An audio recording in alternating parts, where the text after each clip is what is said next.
In this example, we're told that a jogger is running with a velocity of 2.3 meters per second down the road, and she runs for 15.3 minutes. The question is, how far does she go? Well, we know a relationship between velocity, displacement, and time. Velocity is the change in displacement over the change in time. We have the change in time and we have the velocity. So using algebra, we should be able to figure out the change in displacement, which is how far she went.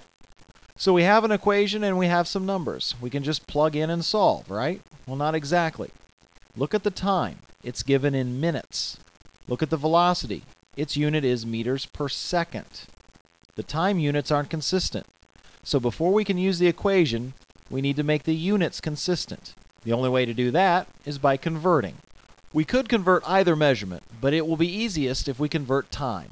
Let's convert 15.3 minutes into seconds.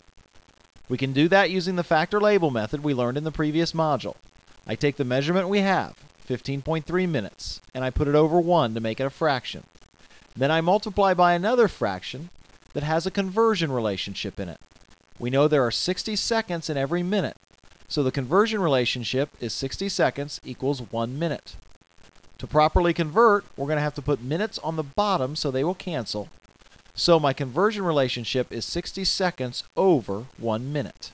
When I multiply these fractions together, minutes cancel, and I'm left with the unit I need, seconds. When I multiply the numbers out, I get 918. So 15.3 minutes is 918 seconds. Now that the units are consistent, I can use the equation. Once again, the equation is V equals delta x over delta t. V is 2.3 meters per second, delta t is 918 seconds, so when I plug those into the equation, I get 2.3 meters per second equal delta x over 918 seconds. Now all I have to do is some simple algebra to get delta x. If I multiply both sides of the equation by 918 seconds, I get that delta x equals 2.3 meters per second times 918 seconds. Notice what happens. Seconds cancel. That's good because I want to know how far, and how far should be in meters.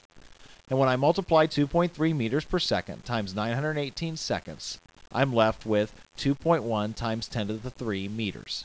Note that because 2.3 has only two significant figures, my answer has only two significant figures, and that's why it's 2.1 times 10 to the 3. You could also write it as 2100. Either way, it's the same number and it has two significant figures.